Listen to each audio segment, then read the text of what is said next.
உங்களுக்கு எவ்வளோ தேவையோ தேவையான அளவுக்கு பயிர் எடுத்துக்கோங்க.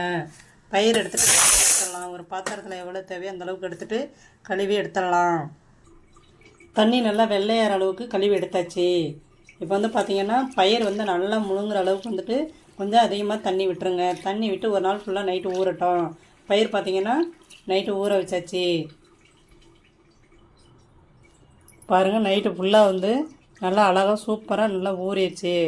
உங்களுக்கு பார்க்கும் பொழுதே தெரியுங்க, தோலெல்லாம் வெடிச்சிட்ருக்குது. இந்த அளவுக்கு வந்து ஒரு நாள் நைட்டு ஃபுல்லாக ஊறினா போதுங்க. இப்போ இதை தண்ணியை வடிகட்டிட்டு மேலாக அரிச்சு எடுக்கணுங்க. அடியில் வந்துட்டு ஒரு மாதிரி சின்ன பயிர் இருக்கும். சின்ன பயிர் வந்து அதை நறுக்குன்னு இருக்கும். அதனால் மேலாக அப்படி அரிச்சு தான் நீங்கள் தண்ணியில் வந்துட்டு ஒரு பாத்திரத்தில் காட்டன் துணியை போட்டு அது மேலே இதை மேலாக அரிச்சு தான் அதில் போடணும். இப்போ நம்ம போட்டுட்டு முளைக்கட்ட வச்சிடலாம். இந்த பயிர் தாங்க, இந்த பயிரில் உள்ள நச்சு பயிர். இது இருந்துச்சுனாக்க வந்து ஒரு மாதிரி கடுக்கு மடுக்குங்க, மெல்றதுக்கு முடியாது.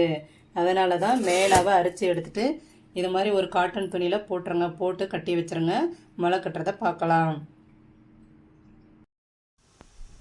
முளை கட்டி வச்ச பயிரை அவுத்து பார்த்தலாம் எவ்வளோ அழகாக முளைச்சிருக்குன்னு.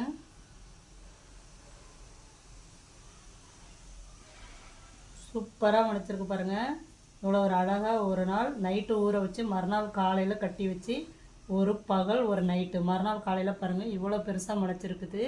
இதை பார்த்தீங்கன்னா குழந்தைங்களுக்கு அழகாக லைட்டாக சர்க்கரை போட்டு கொடுக்கலாம். கொஞ்சம் கேரட்டு திருவி போட்டு வெங்காயம் கட் பண்ணி போட்டு தாளித்து நம்மளாம் சாப்பிட்லாங்க. உடம்புக்கு ரொம்ப ஹெல்த்தி, சூப்பராக இருக்கும். நீங்களாம் செஞ்சு பாருங்கள் எவ்வளோ ஒரு அழகாக இருக்குதுன்னு.